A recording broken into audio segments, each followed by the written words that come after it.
مومن کو چاہیے کہ نیکی کر کر کے تھکے،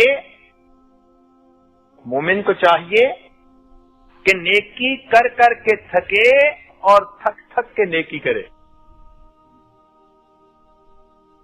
ہمارے اکابر اتنی عبادت کرتے تھے کہ جب رات کو بستر پر سونے کے لیے جاتے ایسے پاؤں اٹھاتے تھے جیسے تھکا ہوا اونٹ پاؤں گھسیٹ کے چلا کرتا،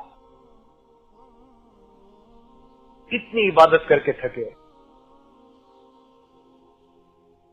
انسانی وجود چکی کی مانند ہے، چکی میں گندم پیس لیں تو آپ نے فائدہ اٹھا لیا اور خالی چلتی رہے گی تو نقصان دے گی۔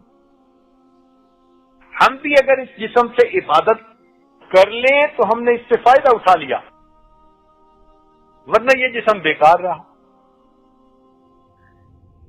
بعض بزرگوں نے کہا کہ انسانی جسم برف کی مانند ہے،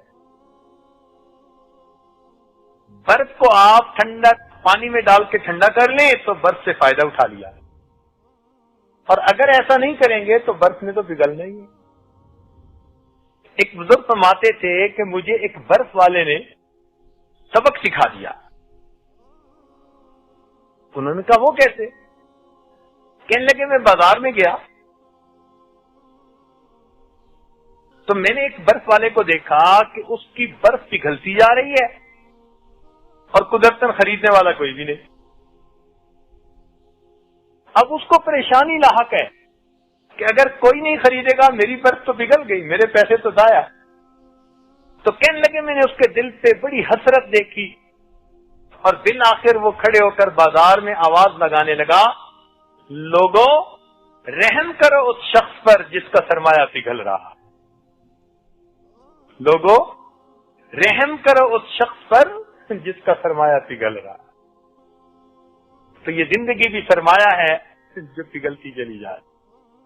ہو رہی ہے عمر مثل برف کم، رفتہ رفتہ چپ کے دم بدم۔ جو دن آج ہماری زندگی میں غروب ہوا یہ لوٹ کے دوبارہ طلوع نہیں ہو سکتا، یہ دن گزر گیا، اب جو دن باقی ہیں وہ گزریں گے اور بالآخر زندگی گزر جائے۔ انسان یہی سوچتا رہتا ہے، جب پوچھتے ہیں نا ایک دوسرے سے سناؤ جی کیا حال ہے، وقت اچھا گزر رہا ہے، وقت اچھا گزر رہا ہے۔ ہم یہی کہتے ہیں وقت اچھا گزر رہا ہے، اچھا گزر رہا ہے، اور موت کے وقت پتہ چلتا ہے کہ وقت نے تو کیا گزرنا تھا، میں خود ہی گزر گیا، خود ہی بندہ گزر جاتا ہے۔ ہم جیسے کئی آئے اور گزر گئے۔ اس لیے کسی عارف نے کہا کہ بیکار انسان سے تو مردہ زیادہ بہتر ہے، بیکار انسان سے تو مردہ، اس لیے کہ مردہ کم جگہ گھیرتا ہے، بیکار انسان زیادہ جگہ گھیرتا ہے۔ آپ نے دیکھا ہوگا کہ جو پانی کھڑا ہوتا ہے نا اس میں کیڑے پیدا ہو جاتے ہیں، جس طرح کھڑے پانی کے اندر کیڑے جنم لے لیتے ہیں اسی طرح فارغ ذہن کے اندر مذموم خیالات جنم لے لیتے ہیں۔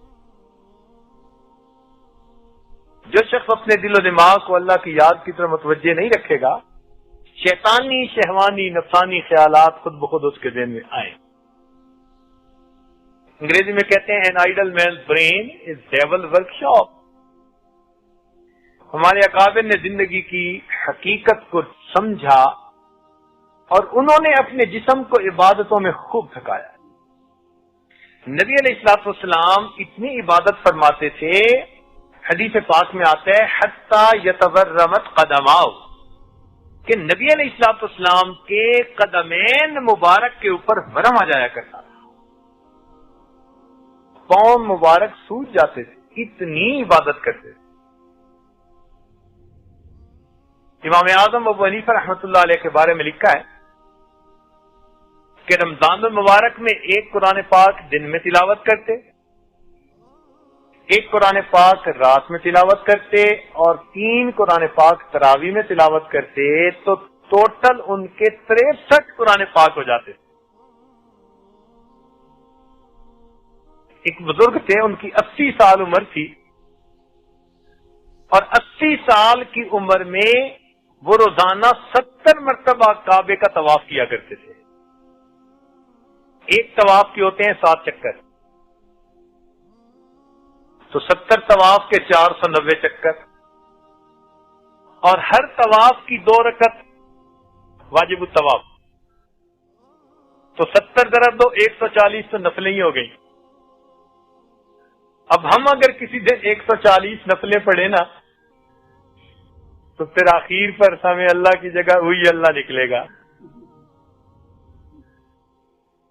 اور یہ ان کا زندگی کا ایک عمل، باقی اعمال اور معمولات اس کے علاوہ ہوا کرتے تھے۔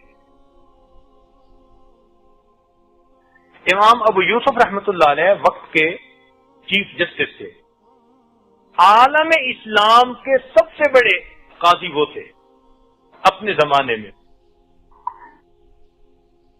جو فتوے کوئی اور جواب نہیں دے سکتا تھا تو چلتے چلاتے جیسے سپریم کورٹ میں جاتے ہیں تو امام اعظم ابو حنیفہ رحمۃ اللہ، امام ابو یوسف رحمۃ اللہ کے پاس آیا کرتے تھے۔ وہ سارا دن دین کا کام کرتے، جب رات ہوتی تو ہر رات میں 200 رکعت نفل پڑھا کرتے تھے۔ اتنے مصروف بندے، اور رات کو اتنی اللہ تعالیٰ کی بات۔ انہوں نے زندگیاں اپنی دین کے لیے خوب گزاری۔ چنانچہ ہمارے ایک بزرگ گزرے ہیں خواجہ فضل علی قریشی رحمۃ اللہ علیہ، وہ خود فرمایا کرتے تھے کہ میں وضو کر کے اپنی زمین میں کام کرنے کے لیے نکلتا تھا اور زبان سے اللہ کا ذکر بھی کرتا تھا، ہر روز 70,000 مرتبہ اس میں ذات ذکر کرنے کا میرا معمول ہوا کرتا تھا، روزانہ 70,000 مرتبہ۔ ہمارے لیے ایک تسبیح پڑھنی سبحان اللہ کی مشکل تھی، چنانچہ کتنے لوگ ہیں روزانہ 10,000 مرتبہ کلمہ طیبہ کا ذکر کرتے ہیں۔ لاہور میں ایک عالم سلسلہ میں داخل ہوئے تو انہوں نے صبح کے ناشتے کے لیے دعوت دی۔ کہنے لگے کہ حضرت میرے والد عاشق قرآن تھے۔ ہم نے ان سے پوچھا کہ بھائی ہمیں ناشتے میں اب اتنی دلچسپی نہیں رہی، ان کے حالات سننے میں دلچسپی زیادہ ہو گئی ہے، آپ ہمیں اپنے والد کے واقعات سنائیں۔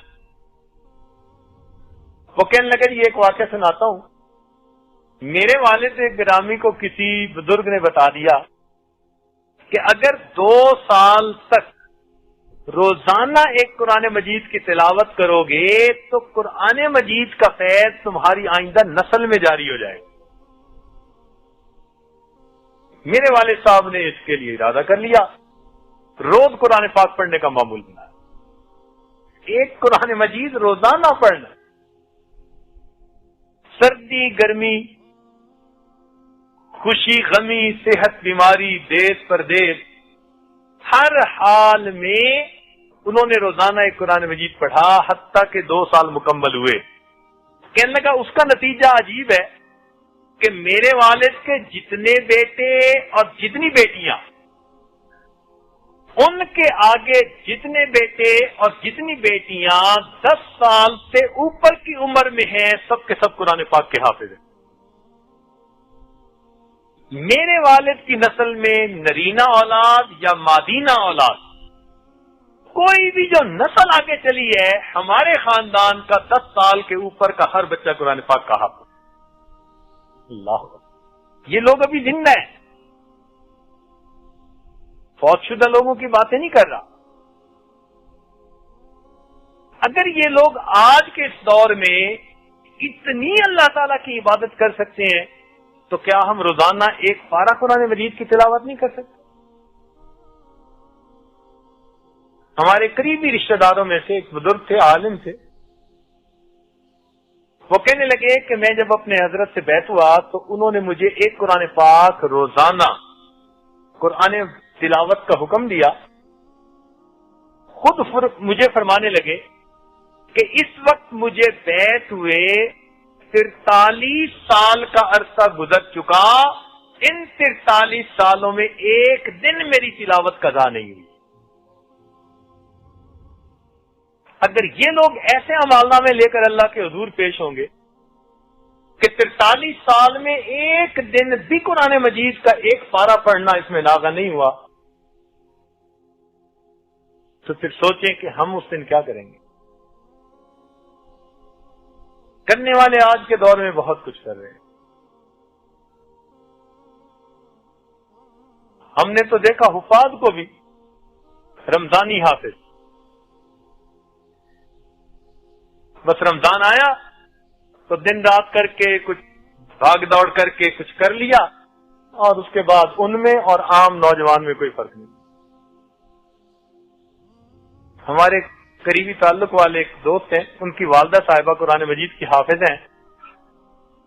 اللہ تعالی کی شان، ان کو قرآن مجید اس طرح یاد ہے جس طرح کہ عام لوگوں کو سورہ فاتحہ یاد ہوتی ہے.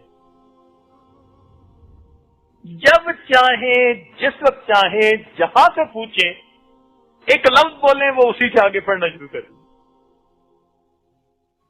اللہ تیری شان. حیران ہوتی ہیں وہ کہ حافظ قرآن بھی بھولتے ہیں، حیران ہوتی ہیں. اور واقعی جو محنت کرتے ہیں اللہ رب العزت پھر ان کو نعمت عطا فرماتا. ہمیں ایک دفعہ مری جانے کا اتفاق ہوا رمضان مبارک میں، تو ایک جگہ ہم نے تراویح پڑھی، ایک عجیب بات سنی. وہ کہنے لگے کہ اس مصلی پر جو قراء سناتے ہیں وہ بڑے چنے ہوئے ہوتے ہیں، مگر خاص بات یہ ہے کہ 36 سال میں یہاں تراویح پڑھانے والے کسی حافظ کو ایک مرتبہ بھی لقمہ نہیں لینا پڑا. 36 سال میں. اللہ. تو آج کے دور میں اگر ایسے لوگ موجود ہیں تو ہم کیوں قرآن مجید کو اچھی طرح نہیں پڑھتے؟ یہ فقط اہمیت ہے وقت کی. کس نے محنت کر لی اس نے وقت کو کما لیا، ورنہ وقت تو گزر ہی رہا. وقت انتظار نہیں کرتا کسی کی. تو جب یہ جسم ادھار کا مال ہے، ہمیں چاہیے کہ ہم اس سے جتنا زیادہ عبادت کر سکیں، نیکی کر سکیں، مخلوق خدا کی خدمت کر سکیں، دین کام کر سکیں، ہم اس کو خوب اللہ کے دین کے لیے تھکائیں. فارغ رہنا خوشی کی بات نہیں ہے، عدیم الفرصت ہو جانا یہ خوشی کی بات ہے. فرصت ہی نہیں ملتی جی، اتنا دین کے کام میں انسان لگ جائے.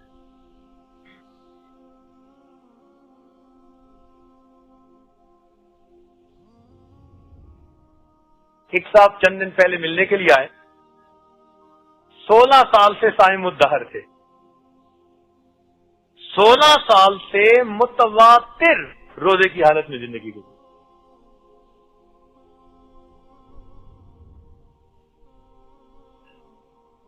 اور ہمارے قاری صاحب جن کو ہمارے بعض دوستوں نے دیکھا ہوگا، اس سال اجازت بھی دی، خلافت بھی دی، چترال کے تھے.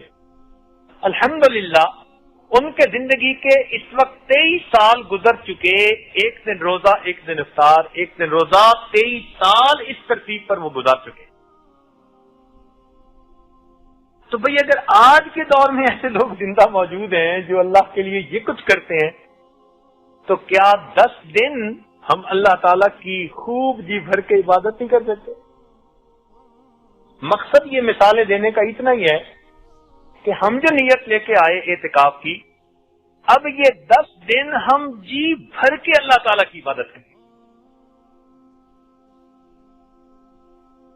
خوب اپنے جسم کو تھکائیں.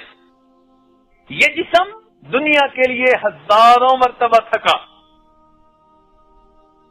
ہم نے راتیں دنیا کی خاطر سینکڑوں مرتبہ جاگ کے گزاری. اگر یہ 10 راتیں اللہ کے لیے جاگ کے گزاریں گے اور دن اللہ کی عبادت میں گزاریں گے اور تھکائیں گے تو یہ کون سی بڑی بات ہو جائے. اس لیے دل میں ہمت ہو، جذبہ ہو، شوق ہو کہ ہم نے ان 10 دنوں میں خوب جی بھر کے اللہ تعالیٰ کی عبادت کرنی.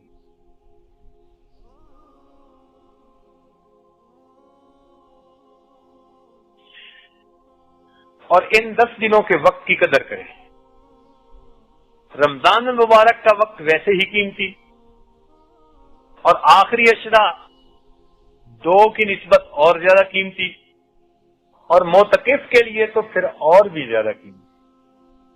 چونکہ معتکف کی مثال ایسی ہے جیسے کہ کسی سخی کے دروازہ دہلیز پکڑ کے کوئی سائل بیٹھ جائے کہ مجھے جب تک کچھ نہیں ملے گا میں دروازہ پکڑے رہوں گا، تو سخی بالآخر اسے کچھ دے ہی دیا کرتا.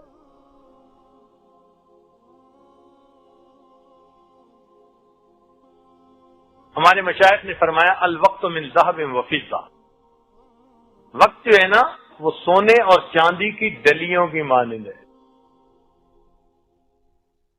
استعمال کر لو تو چاندی بنا لو، اور زیادہ اخلاص کے ساتھ کرو تو سونے کی ڈلی بنے گی، اور اگر استعمال نہیں کرو گی تو مٹی کے ڈھیلے کی مانند گزر جائے. بلکہ بعض بزرگوں نے کہا الوقت سیف قاطع، وقت ایک کاٹنے والی تلوار ہے. امام شافعی رحمۃ اللہ فرماتے تھے کہ مجھے صوفیاء کی 2 باتوں سے بہت فائدہ ہوا. ایک بات تو یہ کہ وقت ایک کاٹنے والی تلوار ہے، اگر تم اسے نہیں کاٹو گے تو وہ تمہیں کاٹ کے رکھ دے گی. اور دوسرا فرمایا کرتے تھے کہ یہ بات مجھے بہت اچھی لگتی ہے کہ اگر تم نفس کو حق میں مشغول نہیں کرو گے تو نفس تمہیں باطل میں مشغول کر دے گا. تو بات تو سچی ہے، ہم نفس کو پالنے میں مشغول ہیں اور نفس ہمیں جہنم میں دھکا دینے میں مشغول ہے.